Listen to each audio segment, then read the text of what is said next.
आपण देखु 10टी केंद्रीय श्रमिक संगठन मान तरफ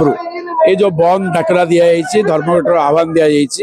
यह भारत वर्षर कांग्रेस सीपीआई सीपीआईएम सीपीआईएम लिबरेशन फॉरवर्ड ब्लॉक एम समर्थन दौरान ये भारत वर्ष में 30 कोटी श्रमिक जो राजरास्ता को आसवे यही मोदी सरकार श्रम कानून को भांगिक 29 श्रम कानून को भांगिक जो श्रम कोड 4टा तैयारी कर रद्द करने ये दाबी बिजुली बिल 2025 ताको रद्द करने ये प्रकार आंदोलन सीड्स बिल ओल्ड पेंशन को लागू करने 100% एफडीआई सहित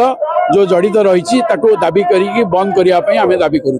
यही बंद करने दाबी करूँ गोटे श्रमिक 12 घंटा काम करने ये श्रम कोड व्यवस्था कराई गोटे श्रमिक 176 टंका फ्लोर वाइज पाइब मोदी सरकार निष्पत्ति नहीं 300 रु कम लोक विताड़ित करदे मालिक ये कार सरकार किसी कहींपर ना आज ठिकादारटा नदेला कौन पैसा पत्र श्रमिक को पड़ेला से प्रिंसिपल एम्प्लॉयर पैसा देवाई बाध्य होता ये कोड रे व्यवस्था है प्रिंसिपल एम्प्लॉयर किसी दायित्व नबनी ये क्या नरेंद्र मोदी सरकार ये आईन तैयारी कर ये पुंजीपति मान श्रमजीवी मनुष्यर रक्त को शोषापी दलाली माने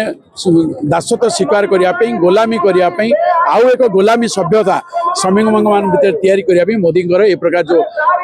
स्टेप निया तुरंत प्रत्याख्यान करने श्रम कोड रद्द करने आम आज राजरास्ता ठिया जदि मोदी सरकार